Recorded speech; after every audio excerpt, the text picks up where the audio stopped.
guys. We are now at the season finale of season 1 of Can I Be Honest? Eee.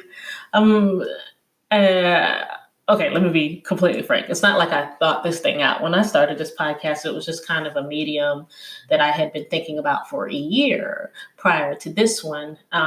And I, didn't really know what I was going to do. And I didn't know how long I was going to go into it. But, as I progressed into doing it, I kind of got into a groove. And if you've listened from episode 1 to now, you can probably tell like the difference in like styles or structure or, length. So I said that to say that I didn't know if I was going to continue on,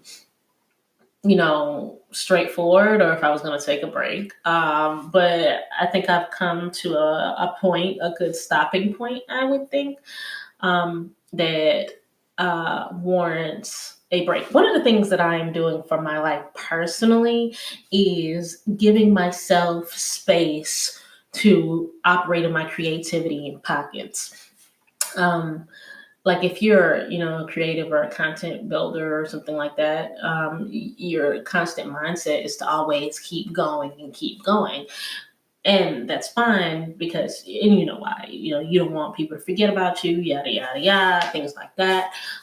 But there's a reason why when, the great Redeemer, the God of all, the creator of heavens and earth, when he was creating this world, he created it in 6 and he rested on 7th. It was the 7th day is supposed to be the restful day. And it's purposefully set so that we can understand that even in believing, for those of us who choose to believe in a higher power, in a higher deity, that the structure should be that we work, but we also take pauses. And I didn't even think about it until I was saying that. I'm taking all of July off as far as producing or spewing out content. July is the 7th month of the year. So it only seems right, even as I'm unraveling my thoughts before you, that I take that month off just to kind of recoup, just to rethink, recharge, maybe brainstorm, see if I want to continue the podcast, and see kind of, where I want to go with it as far as structure is concerned. I am a naturally structured person, so I don't necessarily like kind of going off the cuff.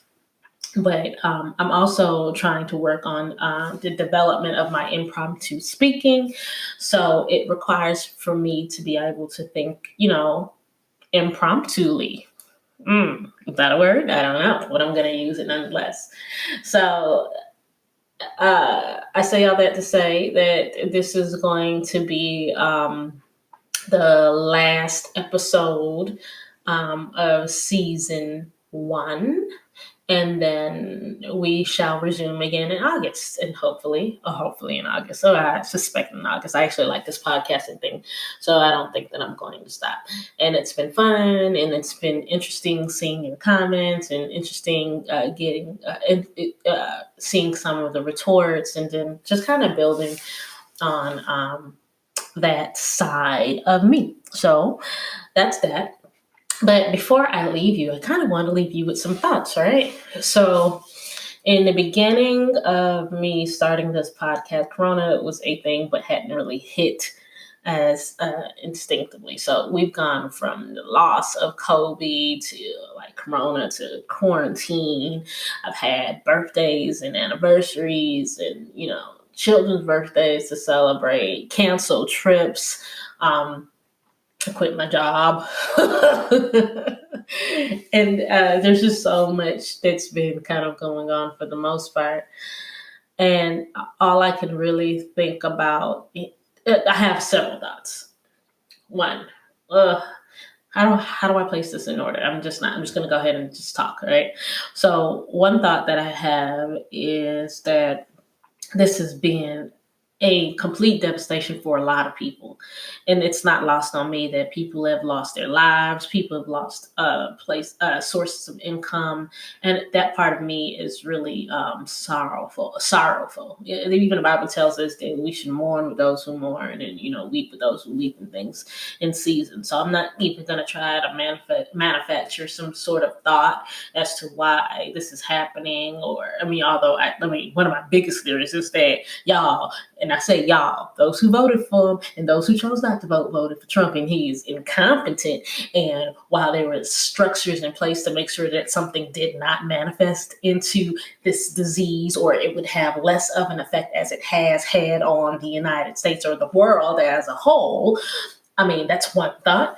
But other than that, a lot of people like to sit and kind of dwell in the questioning of God, which I think God, the Father, is very much open to. Me, per se, I'm not even going to try to understand it. I'm just going to say that while there was mass casualty that affected all of us, and when I say all of us across the world, the good, if I could insert a good, is that many of us got the opportunity to restructure our thinking on a number of dynamics.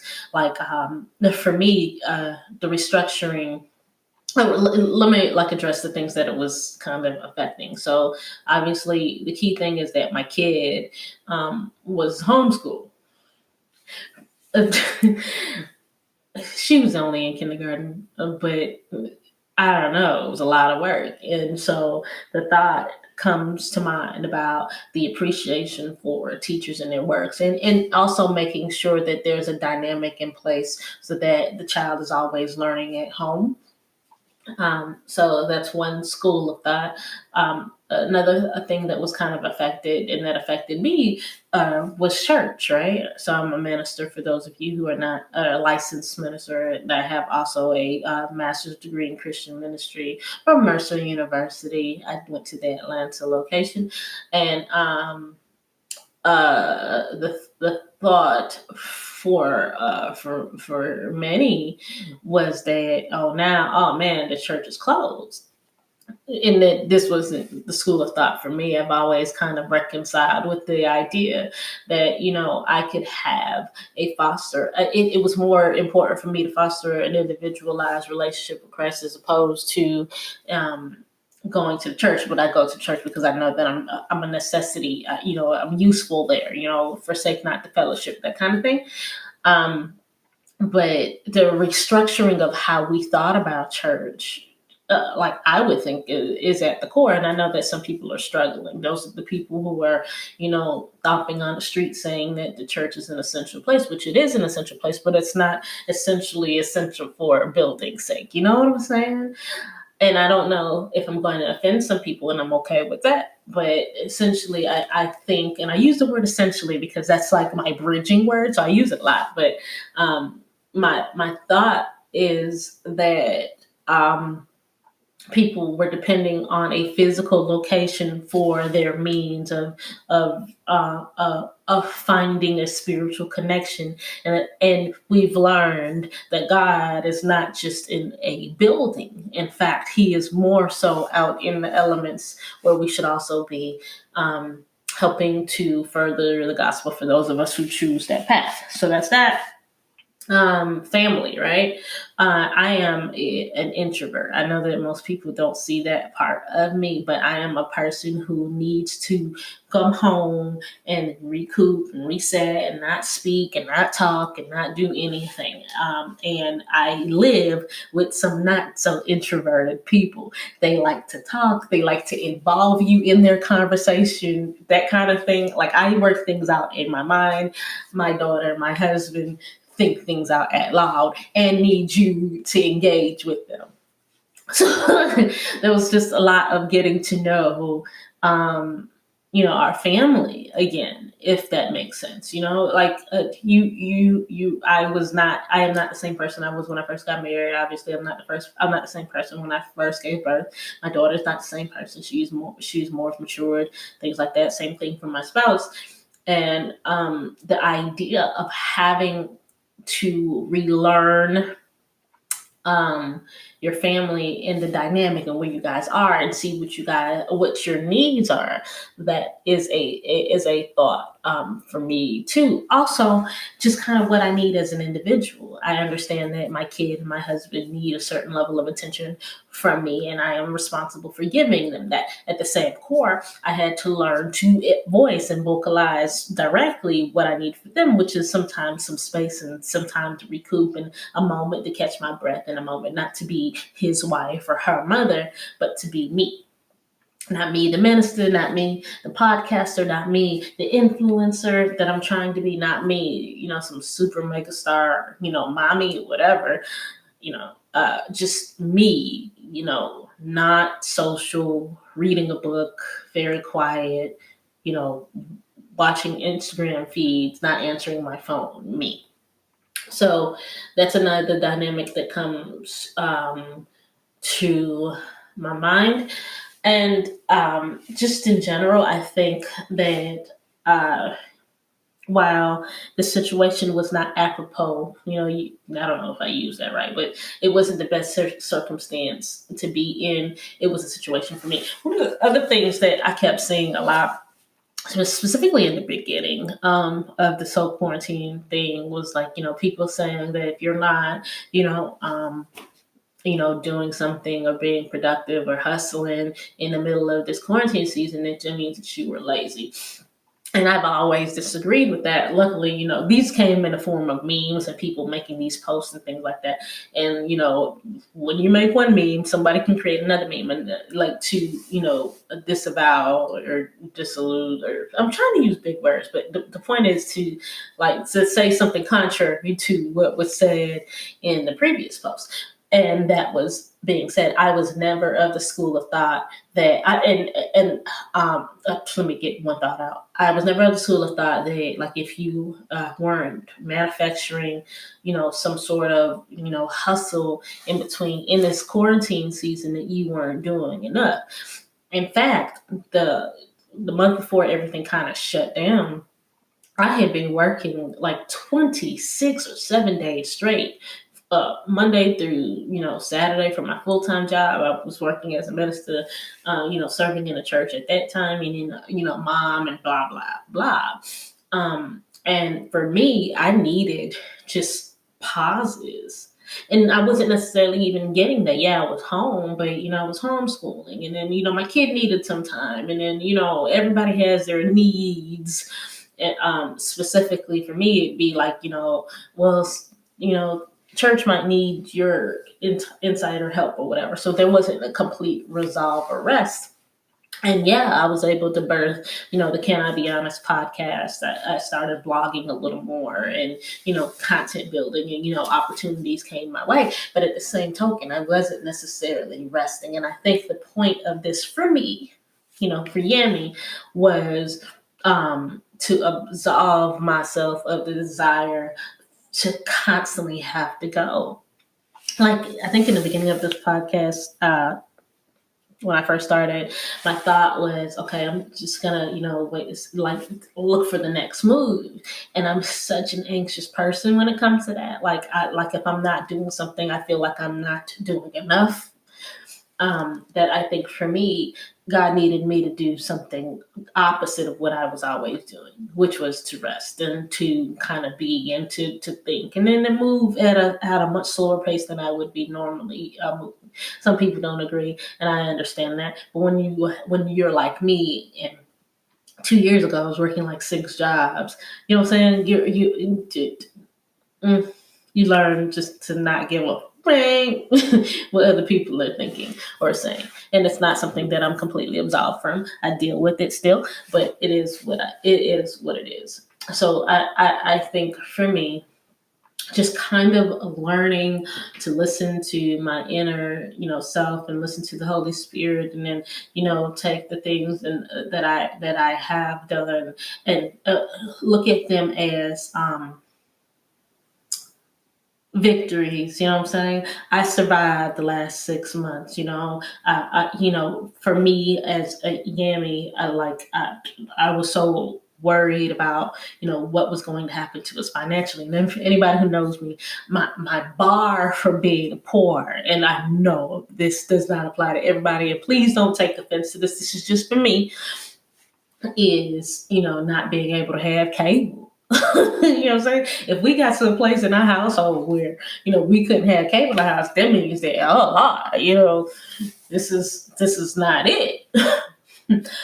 But the good Lord has made provision. Not only that, he's exceeded my expectations when it comes to that. So I'm grateful to him for that. And it's not because I'm merciful, like I deserve it, not because I've been good all the time, yada, yada, yada, whatever cliche church folks like to say, but it's literally because in this moment, that's what he decided to offer to me. And I'm grateful for it. I really did cast off my financial burden. I do not like not having my own source of income to contribute to the house. That's an ego thing for me. I recognize that. But I really did learn to cast that, that ego onto God, and it's really been serving me in a different way. Am I still like not being great in certain areas? Yeah, I'm up and down with this mom thing, you know what I'm saying? I'm not as attentive as I should be as a wife all the time. You know what I'm saying? I probably spend a lot more time wanting to be with myself than wanting to be with them. I love them, but it is what it is. But it's a growing process that I'm allowing myself to go through. Even in the point in recognizing that I'm going to take a month off not to do podcasts actively. I may just brainstorm, I may record some, but I'm not going to go ahead. Because what people don't know about, like for me, I might record a podcast, I might edit it, and it might take a couple hours in order to do that. Thankfully, I have my nephew Jordan helping me with the music part and producing it and things like that. So that alleviates a burden for me. But like on the day that I post on all my content. It's just a lot of work just trying to get the language and making sure that it has the right amount of hashtags, blah blah blah blah blah, that I just don't want to do for a month, and that's okay. I can love something and not do it every second of the day and still be fulfilled. And that's where I am in my kind of consciousness. The other thing that I guess I want to say is that just because I'm not, doing podcasts in the traditional form doesn't mean that you guys won't hear from me. And I just really, like when I first started the podcast, my whole mindset was like, oh, who's going to want to listen to what I got to say? Apparently a couple of you. And it just helps me to kind of remember that, there's a lane for everybody that comes from God himself. And that all I have to do is kind of walk into it. I've always imagined for myself something greater.